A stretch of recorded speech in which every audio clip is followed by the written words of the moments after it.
저는 지난 주일에 창세기 1장 본문을 가지고 이렇게 복이 많았네 하는 제목으로 말씀을 전했습니다. 오늘은 창세기 22장 본문입니다. 아브라함아 아브라함아 하는 제목으로 설교를 하는데 창세기 1장부터 22장까지 다 해서 9번의 연속 설교를 하는 중에 오늘이 마지막 설교입니다. 지난 주 중에 6번의 새벽 예배 그리고 1번의 수요 예배 이렇게 합쳐서 지난 주일부터 오늘 이 설교까지 9번 연속 설교, 그래서 창세기 1장부터 22장까지의 주요 흐름을 우리가 같이 묵상하고 있습니다. 신앙의 선조 아브라함은 믿음의 조상입니다. 하나님을 아버지라고 부르며 예수 그리스도를 나의 주님으로 고백하는 믿음을 가진 모든 사람은 아브라함의 후손입니다. 그러니까 혈통적으로 아브라함부터 이어지는 이스라엘 또는 유대인의 핏줄의 조상만이 아니고요, 아브라함은 구약과 신약에서 가르치는 그 진리의 가르침을 따르면 아브라함은 믿음을 가진 사람들의 조상입니다. 그러나 아브라함은 동시에 복의 조상이기도 합니다. 하나님께서 창조의 엿새날에 사람을 만드실 때 사람에게 복을 주셨지요. 그 복을 다시 회복하는 거대한 구원의 드라마가 아브라함에서 시작돼요. 아브라함에서 다윗을 거쳐서 예수 그리스도, 이렇게 크게는 이어집니다. 마태복음 1장 1절에 보면 아브라함과 다윗의 자손 예수 그리스도의 계보라, 이렇게 기록되는데 바로 이 구절이 그런 구도를 말씀하고 있지요. 창세기 1, 2장에 기록된 사람 창조를 보면 사람은 참으로 복된 존재입니다. 세 가지로 그 까닭을 얘기할 수가 있어요. 첫째는 하나님을 닮게 창조되어서 찬란한 존재고요. 두 번째는 하나님과 함께 일하도록 창조되어서 행복한 존재고요. 그리고 마지막 세 번째는 하나님의 안식, 하나님의 쉼에 초대받아서 하나님과 특별하게 만나는 사랑받는 존재여서 인간은 참으로 복된 존재입니다. 하나님은 이렇게 소중하고 특별하게 창조한 사람을 아름다운 세상에 두셨습니다. 사람이 사는 세계, 곧 하나님이 만드신 세상은 아름다웠습니다. 그런데 지금도 그렇습니다. 현실적으로는 우리가 사는 세상에 여러 가지 부조리, 혼란, 또 악이 존재합니다.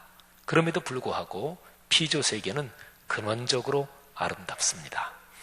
그리스도인은 이런 근원적인 긍정의 가치관, 이 표현이 참 중요해요.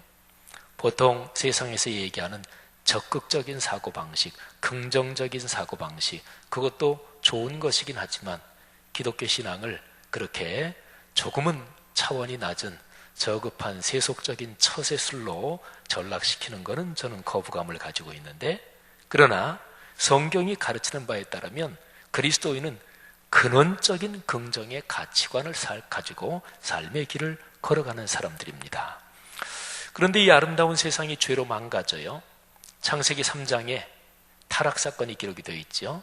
하나님의 말씀을 의심하고 급기야 말씀을 뒤집는 것, 말씀을 어기는 게 죄지요.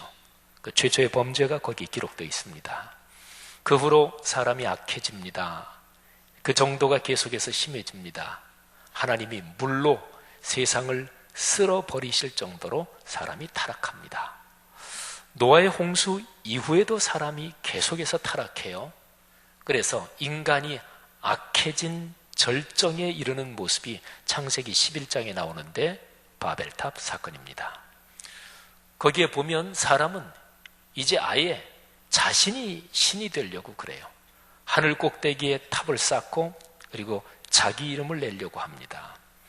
이런 상황에서 하나님은 타락한 인류를 회복시키시고 또 회복된 사람을 통해서 피조세계 전체를 구원하시려고 행동을 시작하십니다. 그 하나님의 거대한 구원의 기획, 거대한 수레바퀴가 이제 구르기 시작하는데 한 사람을 부르심으로써 하나님은 당신의 행동을 시작하십니다. 그 한 사람이 아브라함입니다. 믿음의 조상, 그리고 복의 조상이지요. 여러분, 누구나 아브라함의 믿음과 복을 누릴 수 있습니다. 물론 아무나 저절로 그렇게 되는 것은 아닙니다. 복을 결정할 수 있는 주권을 가지고 계시는 하나님, 그 하나님이 복의 조상, 믿음의 조상인 아브라함에게 무엇을 명령하셨고 아브라함이 거기에 어떻게 순종했는지를 먼저 알아야 합니다. 알고 그렇게 살아야 합니다. 이 설교를 듣는 여러분 모두가 아브라함이 받은 복을 평생을 살아가며 그리고 가문 대대로 누리기를 간절히 바라며 축복합니다.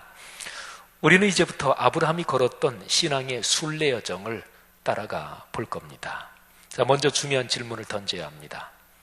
하나님께서 그 한 사람 아브라함을 부르실 때 무슨 말씀을 주셨을까요?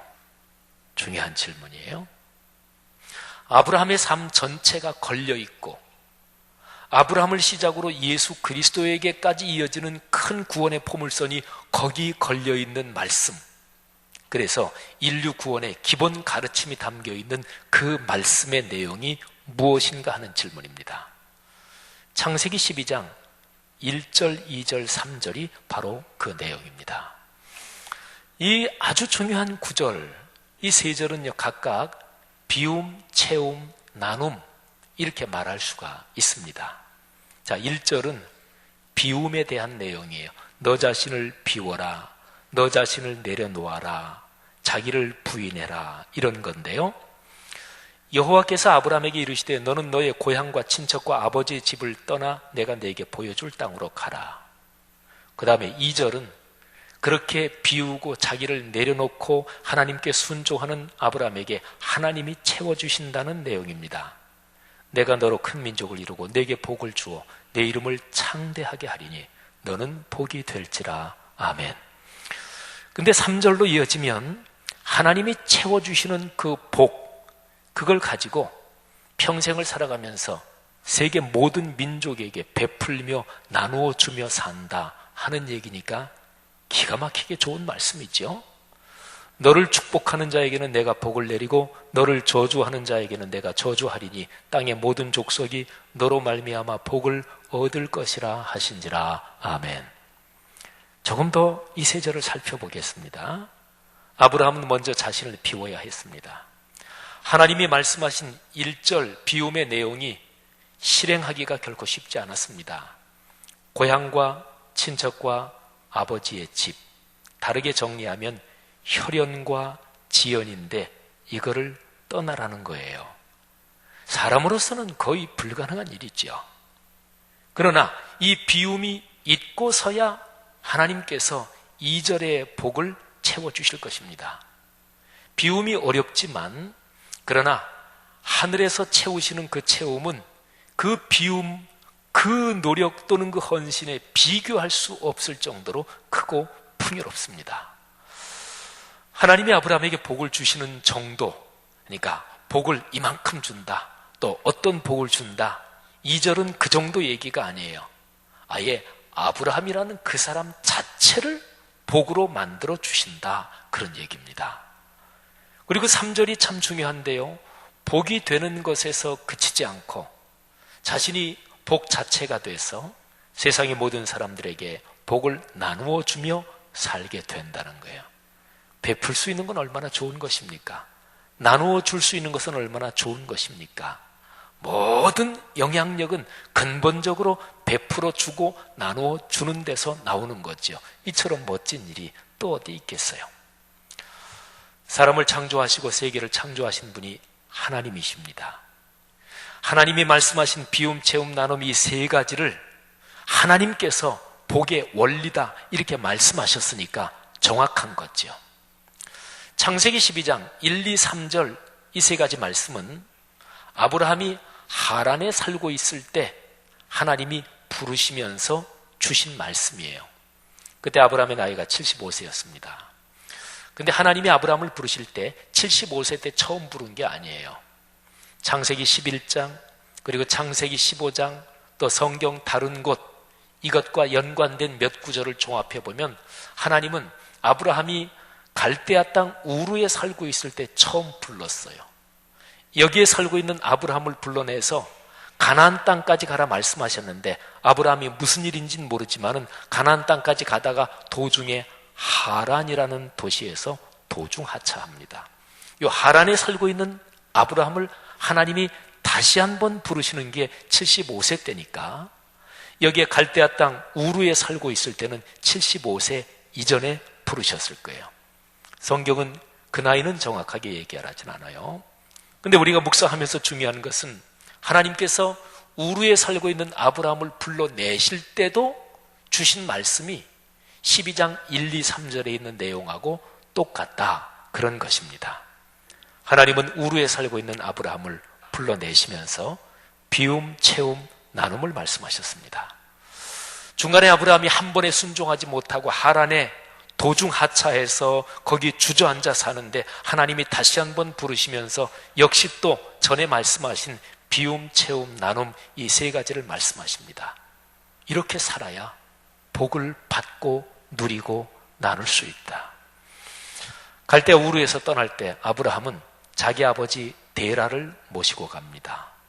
그리고 자기 조카 롯, 그 롯의 아버지가 일찍 세상을 떠났거든요. 그래서 아마도 롯을 아들처럼 그렇게 삼아서 롯을 데리고 갑니다.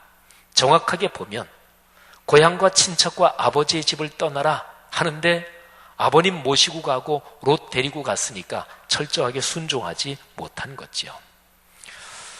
아브라함이 살던 당시에 자손은 참 중요했습니다. 사람은 자손이 이어지는 것을 통해서 자신이 계속 존재한다고 믿었습니다. 자손이 끊어진다, 이것은 참으로 비참한 일이었습니다.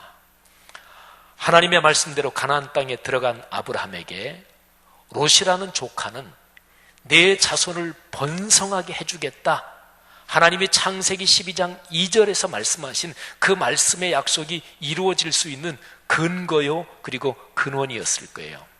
그런데 보세요, 아브라함은 롯을 떠나보낼 수밖에 없었습니다. 아브라함과 롯 각자가 자기들의 가솔이 있었고 자기들이 양을 치고 가축을 치는 사업이 있었는데 그 가솔들 사이에 충돌이 일어나서 분가할 수밖에 없었습니다. 그래서 롯이 저쪽에 당시로는 가장 비옥했던 소돔과 고모라 성이 있는 요단 계곡 쪽으로 롯이 떠납니다. 여러분 보세요, 롯이 떠난 후에 아브라함이 어떤 심정이었을까요? 미래가 불안했을 것입니다. 갈대아 땅 우르에서 떠날 때 아버님 모시고 떠났고 롯 데리고 떠났는데, 이 하란에서 다시 떠날 때는 거기에서 아버님을 그냥 거기에 놔두고 이쪽에 우르에 살고 있는 자기의 또 다른 동생이 있는데 그 동생을 불러서 아버님 모시게 하고 그리고서 가나안 땅으로 가요. 그러니까 하란을 떠날 때 아버지와 친척 뭐 이렇게 떠나라, 혈연을 떠나라, 그거를 일부는 순종했지만 롯은 여전히 데리고 가요. 자식이 없잖아요. 그러니까 가문이 번성하려면 뭔가 근거가 있어야 되는데 하나님 앞에서 이 아브라함이 가지고 있었던 대안이 롯이라는 대안이었습니다. 근데 그 대안이 사라져버린 거예요. 아브라함은 미래가 불안했을 것입니다. 불투명한 미래를 보며 불안에 휩싸인 아브라함에게 창세기에 보면 13장 14절 이하에 하나님께서 말씀을 주십니다. 하나님이 뭐라고 말씀하시나 보세요. 롯이 아브라함을 떠난 후에 여호와께서 아브라함에게 이르시되 너는 눈을 들어 너 있는 곳에서 북쪽과 남쪽 그리고 동쪽과 서쪽을 바라보라. 보이는 땅을 내가 너와 네 자손에게 주리니 영원히 이르리라. 내가 네 자손이 땅에 티끌 같게 하리니 사람이 땅에 티끌을 능히 셀 수 있을진데 내 자손도 세리라. 하나님이 자손이 번성할 수 있는 근거가 되는 롯이 떠난 뒤에 하나님께서 자손이 번성할 것이다, 이 말씀을 다시 주신단 말이에요. 아브라함으로서는 하나님의 계획이 어떻게 될지는 모르지만 일단은 하나님의 말씀을 믿어요. 순종합니다. 그래서 창세기 13장 그 뒤로 조금만 더 내려가 보면 이렇게 기록이 됩니다. 이 아브라함이 장막을 옮겨 헤브론에 있는 마므레 상수 수풀에 이르러 거주하며 거기서 여호와를 위하여 제단을 쌓았더라. 하나님께 예배합니다. 하나님께 순종한 거죠. 세월이 흘러갑니다. 롯도 떠났으니까 하나님께서 아들을 주셔야 되잖아요. 그러나 아브라함 사라 이 부부 사이에서는 아이는 생기지 않습니다. 아브라함 부부는 점점 나이를 먹습니다. 약속은 더디고 두려움은 깊어집니다. 두려움의 무게가 더 이상 견딜 수 없을 정도로 무거워지던 어느 날 밤이었습니다. 하나님이 환상 중에 아브라함에게 나타나십니다. 창세기 15장 1절을 보십시오. 이후에 여호와의 말씀이 환상 중에 아브라함에게 임하여 이르시되 아브라함아 두려워하지 말라. 나는 네 방패요 너의 지극히 큰 상급이니라. 아멘. 아브라함이 두려워하고 있었어요. 그러니까 두려워하지 말라 말씀하셨죠. 아브라함이 자신의 두려움과 하나님께 대한 섭섭한 속내를 감추지 않고 이렇게 얘기합니다. 주 여호와여 무엇을 내게 주시려 하나이까? 나는 자식이 없사오니 나의 상속자는 이 다메섹 사람 엘리에셀이니이다. 아브라함이 계속해서 얘기해요. 주께서 내게 씨를 주지 아니하셨으니 내 집에서 길린 길은 이 사람이 내 상속자가 될 것입니다. 다메섹 사람 그랬는데 아브라함이 전에 하란에 살았잖아요. 하란 다메섹 그렇게 멀지 않은 도시고 그때 아마도 다메섹 출신 어떤 소년을 자기의 집에 말하자면 종으로 삼았던 것 같고 그 엘리에셀이라는 사람이 이제 계속해서 커가고 있었어요. 롯이 떠난 뒤에 아브라함은 그러면 이 엘리에셀이 내 대를 이어가는 대안이다 이렇게 생각을 하고 있는 것이었죠. 아무 대안도 없이 기약 없는 약속의 성취를 기다리는 것이 아브라함에게는 보통 사람들에게도 다 그렇듯이 너무나 힘들기는 했을 것입니다. 그러나 하나님은 엘리에셀 대안을 막으십니다. 그러면서 이렇게 분명하게 말씀하십니다. 창세기 15장 4절부터 6절이에요. 이르시되 그 사람이 내 상속자가 아니라 내 몸에서 날짜가 내 상속자가 되리라 하시고 그를 이끌고 밖으로 나가 이르시되 하늘을 우러러 뭇 별을 셀 수 있나 보라. 또 그에게 이르시되 내 자손이 이와 같으리라. 아브라함이 여호와를 믿으니 여호와께서 이를 그의 의로 여기시고 아멘. 아브라함이 대안을 갖고 있을 때 하나님은 그를 꺾으세요. 근데 아브라함은 그때마다 하나님의 그 섭리의 이끄심에 순종합니다. 아브라함은 하나님을 믿었어요. 하나님이 주신 약속의 말씀, 그 창세기 12장 1, 2, 3절에 있는 비움, 채움, 나눔 그거를 믿고 원래 고향 우르를 떠났고요. 도중 하차해서 살던 곳 하란도 떠났습니다. 그리고 결국 가나안 땅에 들어왔는데 롯도 떠났고 엘리에셀도 내 자손 이어지는 대안이 아니다 이런 하나님의 말씀을 들으며 가나안 땅에서 산 지 한 11년 정도 세월이 흘렀습니다. 그동안 자손의 번성에 대한 내 자손이 많아질 것이다 여기에 대한 하나님의 약속을 붙잡고는 살았지만 아브라함과 사라 사이에 자식이 없었습니다. 아브라함이 갖고 있던 나름대로 두 가지 대안도 하나님이 차례로 거부하셨어요. 근데 이제 사라가 나섭니다. 자기의 여종인 애굽여인 하갈에게서 자식을 보자고 하는 거예요. 우리말로 하면 씨바지지요. 창세기 16장 1절부터 16절까지 그 내용이 쭉 나오는데요. 제가 그 내용을 좀 요약해서 말씀을 드릴 텐데 이 상황이 좀 쉽게 다가오도록 세번역 성경으로 제가 한번 읽겠습니다. 아브라함의 아내 사레는 아이를 낳지 못하였다. 그에게는 하갈이라고 하는 이집트 사람 여종이 있었다. 사레가 아브라함에게 말하였다. 주님께서 나에게 아이를 가지지 못하게 하시니 당신은 나의 여종과 동침하십시오. 하갈의 몸을 빌려서 집안의 대를 이어갈 수 있기를 바랍니다. 아브라함은 사레의 말을 따랐다. 아브라함의 아내 사레가 자기의 여종 이집트 사람 하갈을 데려다가 자기 남편 아브라함에게 아내로 준 때는 아브라함이 가나안 땅에서 살아온 지 10년이 지난 뒤이다. 아브라함이 하갈과 동침하니 하갈이 임신하였다. 하갈은 자기가 임신한 것을 알고서 자기의 여주인을 깔보았다. 하갈과 아브라함 사이에서 아들이 태어나니 아브라함은 하갈이 낳은 그 아들의 이름을 이스마엘이라고 지었다. 하갈과 아브라함 사이에 이스마엘이 태어날 때 아브라함의 나이는 86이었다. 드디어 말이죠. 아브라함의 씨로서 아들을 얻은 거예요. 86, 그러니까 하란을 떠난 뒤에 가나안 땅으로 들어와서 11년이 지난 뒤에 드디어 자신의 씨에서 아들을 얻은 거예요. 생각해 보십시오. 자손이 없어서 시달렸던 아브라함에게 이제는 불안은 사라졌을 것입니다.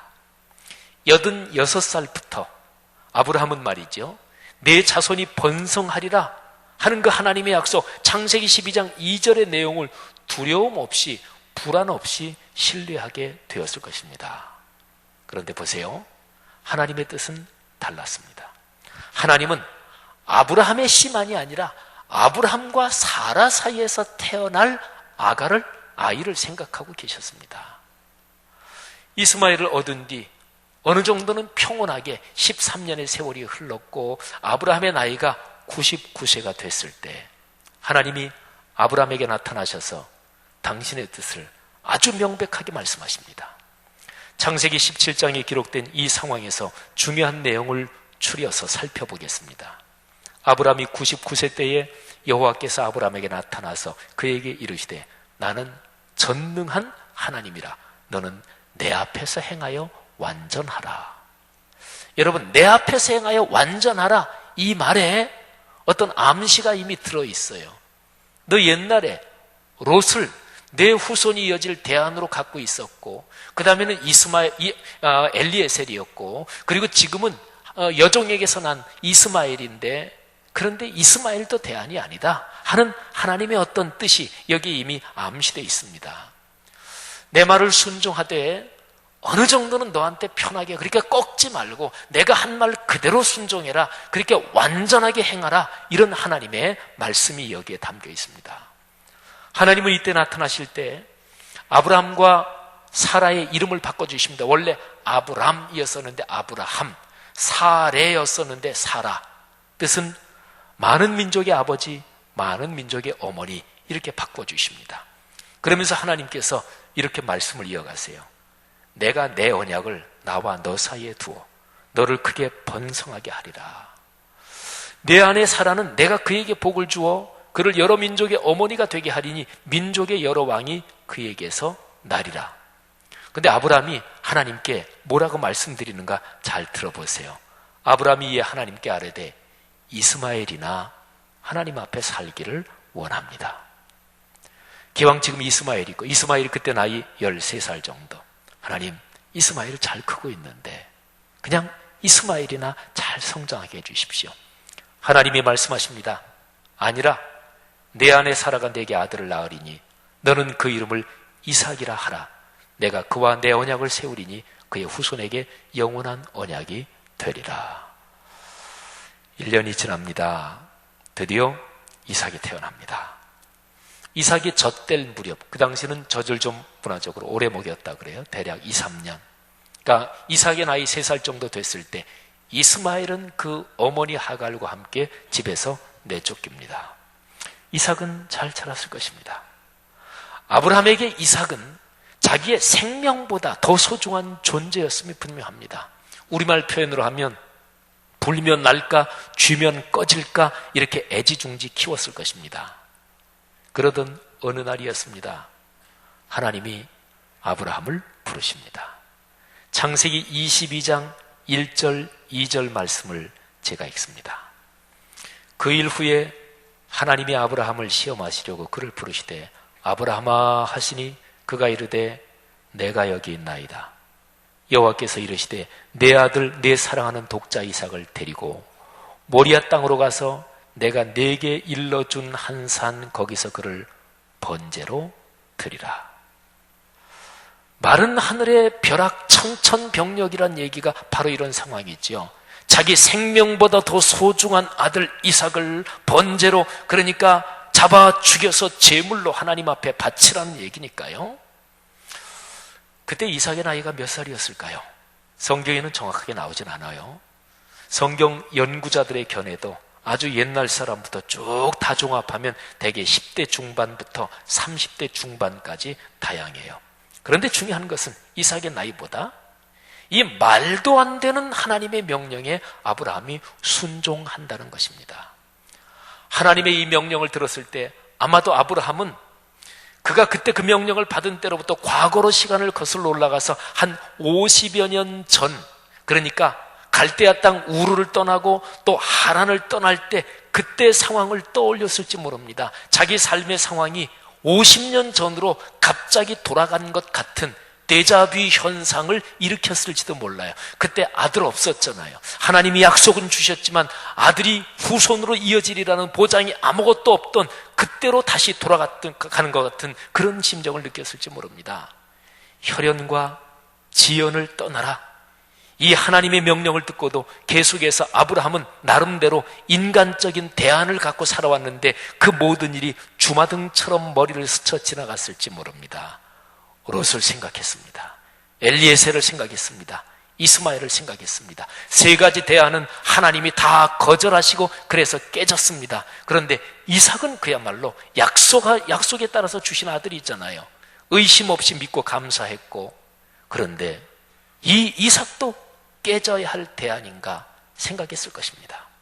그러면 도대체 하나님 저 양반의 뜻은 무엇이란 말인가? 아브라함은 혼란스러웠을 것입니다. 창세기 22장에 나오는 이 기가 막힌 사건을 좀 더 한번 따라가 볼 텐데요. 7절 이하의 말씀을 세번역 성경으로 제가 한번 읽어보겠습니다. 산으로 자기 아들 이삭한테 그 이삭을 태워서 죽여서 하나님께 바칠 그 나무를 장작을 짊어지게 하고 아브라함 자신은 칼과 불을 손에 들고 산으로 둘이 올라가는 거예요. 아들이 묻습니다. 아버지 하고 부르자 아브라함이 얘야 왜 그러느냐 하고 대답하였다. 이삭이 물었다. 불과 장작은 여기에 있습니다만 번제로 바칠 어린 양은 어디에 있습니까? 아브라함이 대답하였다. 얘야 번제로 바칠 어린 양은 하나님이 손수 마련하여 주실 것이다. 두 사람이 함께 걸었다. 그들이 하나님이 말씀하신 그곳에 이르러서 아브라함은 거기에 제단을 쌓고 제단 위에 장작을 벌려놓았다. 그런 다음에 제 자식 이삭을 묶어서 제단 장작 위에 올려놓았다. 그는 손에 칼을 들고서 아들을 잡으려고 하였다. 그때 주님의 천사가 하늘에서 아브라함아 아브라함아 하고 그를 불렀다. 아브라함이 대답하였다. 예, 제가 여기 있습니다. 천사가 말하였다. 그 아이에게 손을 대지 말아라. 그 아이에게 아무 일도 하지 말아라. 네가 너의 아들 너의 외아들까지도 나에게 아끼지 아니하니 네가 하나님 두려워하는 줄을 내가 이제 알았다. 여러분, 우리는 스토리를 알고 있으니까 긴장 안 하고 이 얘기를 이렇게 떠올릴 수 있지만 천사가 아브라함의 손을 멈추게 하고 그리고 대신 순양을 제물로 드리게 한 그 상황의 반전에 아브라함은 아마 다시 사는 듯한 또는 무너진 하늘이 다시 복원되는 듯한 그런 느낌을 가졌을 것입니다. 하늘에서 하나님이 아브라함을 두 번째로 부르셔요. 그러면서 하나님이 아브라함에게 하시는 말씀이 있는데 그게 창세기 22장 16, 17, 18절인데요. 요 세 절은 창세기 12장 1절, 2절, 3절에 나오는 비움, 채움, 나눔 이 구절하고 내용적으로 같아요. 잘 들어보세요. 16절 이르시되 여호와께서 이르시기를 내가 나를 가리켜 맹세하노니 내가 이같이 하여 내 아들 내 독자도 아끼지 아니하였은즉 자기 생명보다도 소중한 아들 이삭을 하나님의 명령에 따라 하나님께 바친 거나 다름이 없지요. 자기 비움, 그야말로 완전히 다 내려놓은 거죠. 비움입니다. 17절 내가 네게 큰 복을 주고 네 씨가 크게 번성하여 하늘의 별과 같고 바닷가의 모래와 같게 하리니 네 씨가 그 대적의 성문을 차지하리라. 말하자면 채워주신다는 내용입니다. 그리고 18절 또 네 씨로 말미암아 천하 만민이 복을 받으리니. 이 18절은 9절 자체가 3절하고 사실은 거의 같아요. 내 씨로 말미암아 천하 만민이 복을 받으리니 이는 내가 나의 말을 준행하였음이니라 하셨다 하니라. 아멘. 아브라함이 말씀의 약속을 바라보고 어렵고 힘들 때도 그건 놓지 않고 걸어온 길이 오랬습니다. 아브라함은 드디어 하나님이 주신 비움, 채움, 나눔 50여 년 전에 그 말씀에 이제야 온전히 순종했습니다. 아브라함은 단번에 순종한 사람이 아니었습니다. 인간적인 생각으로 하나님 말씀을 적절하게 자기 나름 편한 대로 해석하면서 자기 나름의 대안을 계속적으로 가지고 있었던 사람입니다. 그러나 아들 이삭을 바치면서 드디어 온전히 순종했습니다. 믿음의 조상이 되었고 복의 조상이 되었습니다. 창세기 22장 말씀은 창세기 12장 1절부터 4절 말씀이 드디어 성취된 완성입니다. 창세기 22장 말씀은 창세기 1, 2장에서 하나님이 천지를 창조하실 때 사람에게 주신 축복, 그런데 죄로 그게 깨졌는데 그거를 다시 회복시키는 위대한 출발입니다. 그리고 창세기 22장은 나중에 이 땅에 오실 예수 그리스도의 모습을, 그 사건을 미리 보여주는 표지, 예표입니다. 많은 성서 주석자들이 그는 초대교회 시절부터 이삭이 자기가 불타 죽을 그 나무 장작을 자기가 지고 그리고 모리아산을 올라가는 그 이삭의 모습을, 당신이 십자가에 못 박히실 그 십자가를 당신이 지고 골고다 언덕길을 오르는 예수 그리스도를 보여주는 예표라고 해석을 했습니다. 오늘 이 창세기 22장 사건에서 하늘 아버지께서, 하나님 아버지께서 인간의 아비 아브라함의 손을 멈추게 하셨지만 예수 그리스도께서 오셔서 십자가에 달려 돌아가실 때 그는 하늘 아버지 당신이 기획하신 일이요, 그리고 그 하늘 아버지는 당신의 아들이 십자가에 달려 돌아가 죽는데도 그거를 스스로 멈추지 않으시고 인류 구원을 위해서 당신의 아들을 내어주신 거예요. 여러분, 설교 성경 내용을 듣고 나서는 늘 그러면 이 말씀이 나에게는 어떤 의미가 있을까, 그렇게 들어야 되는 거죠. 이제는 우리의 길을 할 차례입니다. 어떠십니까? 아브라함이 걸어간 길. 우선 걱정이 됩니다. 하나님, 저는 그렇게 못 걸어갑니다. 누구나 다 그런 생각을 가질 수밖에 없죠. 그런데 하나 안심할 거는 아브라함은 특별한 사람입니다. 우리가 성경에 아브라함, 모세, 베드로, 바울 어떤 사람이든 그 사람에 대해서 기록된 것을 읽고 그 다음에 이게 나에게 주는 교훈은 무엇인가, 이렇게 연결점을 찾고 그렇게 순종합니다마는 아브라함에게 일어난 그 사건은, 아브라함은 인류 구원의 위대한 드라마 첫 번째 사람으로 선택이 돼서 그래서 예수 그리스도에게까지 이어지는 아주 특별한 사람이에요. 아브라함처럼 자식을 바쳐라, 그런 시험은, 그런 훈련은 하나님은 하지는 않으실 거예요. 그런데 아브라함 이야기에서 중요한 그 구조를 보면 그거는 적어도 우리의 삶에 대입을 해야 됩니다. 여러분, 신앙이 무엇입니까? 하나님께서 나를 축복하시고 내가 교회 생활하고 헌금도 하고 내 재능으로 봉사도 하고 시간도 드리는데 결국은 최종 목표가 나와 내 자식, 내 가문이 잘 살려는 것, 그게 최종 목표입니까? 초신자 땐 그래도 돼요. 신앙이 어릴 땐 그래도 돼요. 그런데 신앙의 최종 목표는 그게 아닙니다. 내가 중심이고 하나님, 전능하신 하나님이 나를 위해서, 내 가족을 위해서 무엇인가를 해주시는, 이게 조금 더 옆으로 곁길로 가면은 하나님을 이용해 먹는 게 다반사입니다. 신앙은 그게 아니에요. 하나님의 말씀에 절대적으로 정확하게 순종하는 거, 그걸 가리켜서 신앙이라 그래요. 바로 그 자리에서 하나님의 복이 놀랍게 역사하고 흐르기 시작하는 거예요.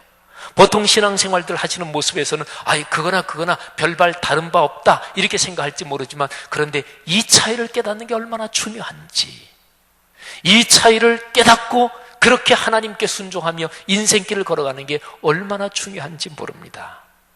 사랑하는 성도 여러분들이요, 어떻게 그렇게 내 자신의 대안을 나름대로 갖지 않고 하나님의 말씀을 적절하게 내가 편한 대로 비틀지 않고 하나님의 말씀에 어린아이처럼 겸허하게 소박하게 순종할 수 있을까요?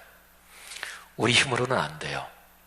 그런데 하나님께서 우리를 도와주십니다. 하나님의 성령께서 우리에게 역사하십니다. 그래서 우리는 거룩한 하나님의 도우심을 받아서 가장 오래되고 가장 안전한 길을 따라 하루마다, 일주일마다, 그렇게 1년마다 걸어가면 돼요. 그게 어떤 길입니까? 주일 성수를 비롯해서 공예배의 자리를 소중하게 여기고, 매일의 말씀 묵상을 소중하게 여기고, 그리고 설교 말씀 또는 말씀 묵상을 할 때 겸손하게 마음을 열고 그 말씀을 깨달아 실천하려는 열망을 가지고 그렇게 인생길을 걸어가는 거예요. 그러면 누구나 다 아브라함이 가진 믿음, 그 사람에게도 점점 커질 것이요, 아브라함이 받았던 그 엄청난 축복, 그 사람의 삶과 가정 가문에도 이어질 것입니다. 사랑하는 성도들이요, 아브라함을 하나님이 2번 부르셔요. 창세기 22장 11절에서 하나님도 급하셨어요. 아마 생각해 보건대 하나님이 저 아브라함이 진짜로 저거 지 아들 잡으려고 그러네, 하나님이 급하셨던 모양이에요. 그래서 2번 부르시, 아브라함아, 아브라함아. 여러분, 하나님이 여러분 때문에 언제 감동하셨어요? 하나님이 여러분의 일을 다급하게 2번씩이나 부르면서 하나님이 감동하신 사건을 한번 떠올려 보십시오. 여러분, 하나님이 감동하시면 모든 문제는 이미 끝나고 해결된 거나 다름이 없습니다. 성도 여러분들이요, 아브라함이 믿음을 본받아 믿음으로 삶의 길을 걸어가고 아브라함이 받은 그 축복의 흐름 속에서 인생길을 걸어가시고 여러분의 가정 가문이 그렇게 복으로 이어지기를 주의 이름으로 축복합니다. 기도하겠습니다. 들은 말씀 우리 한번 가슴에 끌어안고 다 같이 한번 통성으로 한 2분 정도 기도합니다. 나 자신을 돌아보고 다시 한번 결단하고 부족하고 주 앞에 불충했던 것은 회개하며 믿음과 복으로 걸어갈 수 있도록 다 같이 통성으로 기도하겠습니다. 하나님 아버지, 은혜를 진심으로 감사합니다. 이 시간에 말씀을 듣고 아버지 앞에 가슴을 열고 마음을 열고 하나님의 말씀에 순종하며 기도합니다. 하나님 아버지, 목사로 인생길 여기까지 살아오게 하심을 감사하고 하나님 앞으로 걸어가는 길 모든 것을 하나님 아버지께 영광을 돌리며 살아가기를 원합니다. 하나님 아버지, 말씀을 저 편한 대로 꺾고 비틀어 나름의 대안을 갖지 않도록 인도하시고 오로지 하나님의 말씀에 전적으로 어린아이처럼 순종하도록 도와주옵소서. 하나님 아버지, 아브라함이 하나님 앞에 가졌던 이 복스러운 삶의 걸음걸음이 여기 있는 우리 모든 성도들의 인생길이 되게 하시고 성도들의 가정과 가문이 그렇게 복을 받도록 아버지께서 축복해 주옵소서. 주여 감사합니다. 이 시간에 기도하는 성도들의 기도 응답하여 주옵소서. 할렐루야. 하나님 아버지, 이 시간에 우리가 주 앞에 올린 기도 주님께서 우리의 마음을 받아주신 줄 믿습니다. 아브라함이 가졌던 그 믿음 우리의 삶에서 지속적으로 이어지고 더 넓고 커지게 하시고 또 하나님이 아브라함을 통해서 주시는 그 축복 우리 각자 자신과 가정 가문이 대대로 누리게 하옵소서. 예수님 이름으로 기도 올립니다. 아멘. 다 같이 일어나서 549장 1절 3절 부르고 축도로 예배 마치겠습니다. 이 찬송의 가사가 말씀을 들은 우리의 고백의 결단이 되기를 바랍니다. 내 주여 뜻대로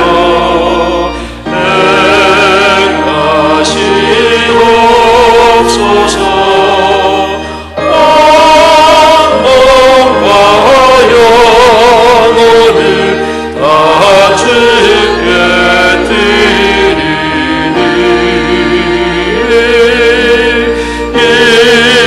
세상 고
아버지 말씀을 듣고 그 말씀에 우리의 마음을 열고 또 깨달은 말씀에 우리의 삶을 다시 한번 헌신합니다.